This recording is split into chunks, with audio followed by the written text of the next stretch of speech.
Yo parto de las dos reformas que se realizaron, las dos últimas reformas en ámbitos educativos que se realizaron, en particular las leyes 1087 y 1114, y a partir de ahí un poco cómo estas reformas cambian un poco el sentido o la forma del funcionamiento de los órganos principales en el sector de educación superior, como son el CNEA y el CNU. En este caso, yo hago un análisis, pero empiezo a irme un poco hacia atrás para tratar de entender cómo el funcionamiento de estos organismos en el ámbito específicamente de investigación se ha desarrollado a través de los años, y cómo la implicación o la relación entre las instituciones de educación superior y el Estado se ha manejado. En este caso,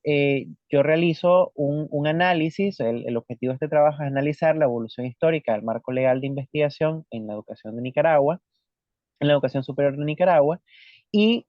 después de ese proceso yo identifico tres etapas principales en cuanto a cómo se manejaba la investigación. Una primera etapa es la que yo le denominé la incorporación de la investigación en la legislación educativa superior, y que parte a través del decreto ejecutivo 38, donde se otorga la autonomía en la Universidad Nacional. Previo a ello, no existía como una legislación donde se reconociera o donde se identificara la investigación dentro de las labores de la educación superior. Y en este caso, bueno, en el artículo 3, el numeral A de este decreto, establece formar científica y moralmente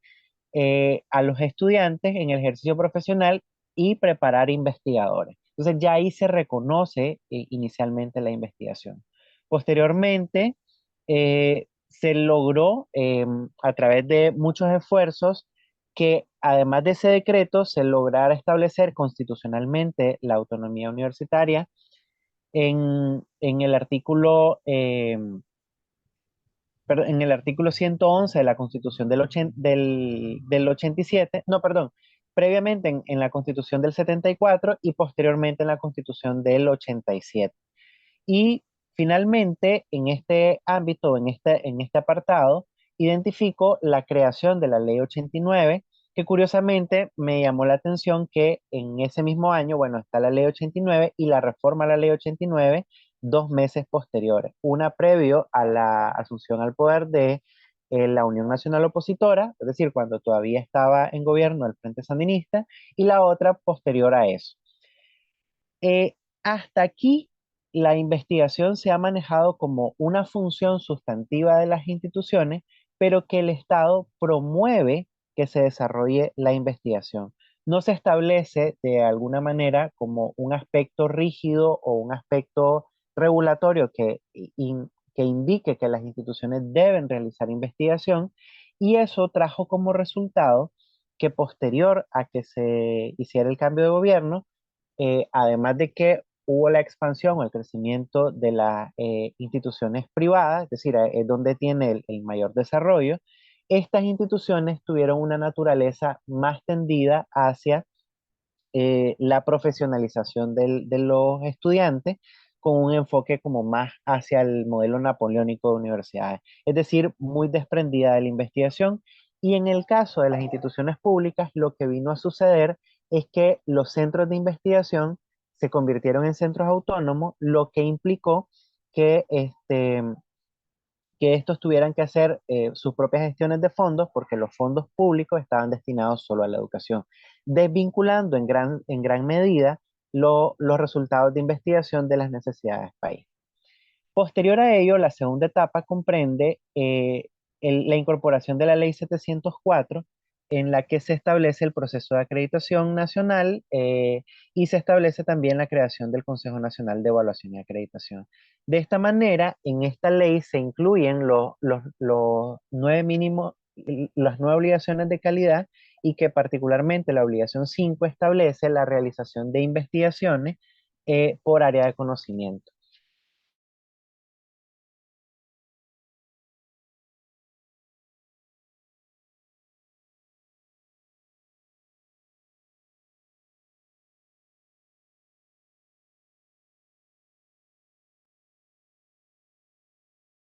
Autoevaluación y evaluación externa. Y la tercera etapa que yo identifico es la etapa que tiene que ver con ya las últimas reformas y un poco el mayor peso que se le da o la mayor fuerza que se le da al CNU como ente regulador, pero que además hay dos grandes elementos que surgen a partir de esto. El primero es que el CNU logra integrar los componentes de líneas de desarrollo humano que establece el gobierno como elementos que se van a establecer como ejes estratégicos para todas las instituciones de educación superior, independientemente si son públicas o privadas, de tal manera que se logra eso que Marionice comentaba que no se estaba estableciendo. Es decir, logras crear como un marco legal que permita hacer esa transición entre lo que en la línea del Estado y lo que se hace en el trabajo desde las instituciones. Y la segunda es que crea a partir de ello una serie de documentos que regulan o establecen las normas o los procesos de cómo las instituciones deben funcionar, que es más o menos lo que Yelda comentaba. Por ejemplo, en el caso de la parte curricular, ya hay una normativa curricular, entonces dentro de la normativa curricular se establece, por ejemplo, cuáles son los porcentajes que se deben integrar de investigación, se establece, por ejemplo, cuáles son las formas de combinación de estudios donde se tiende más hacia la investigación. Entonces, toda esa estructura permite que las instituciones sí tengan la obligatoriedad de desarrollar la investigación como eje funcional. Entonces, eso es un poco lo que desarrollé en mi trabajo. Básicamente, como conclusión, logro identificar que a partir de estas reformas o que estas reformas lo que han venido a hacer es consolidar el trabajo de los dos órganos, que en este caso son CNE y CNU, y permitir que a partir de ello los dos órganos puedan crear marcos normativos o marcos de procedimiento para poder impulsar la investigación a nivel nacional tomando en cuenta las líneas de desarrollo humano.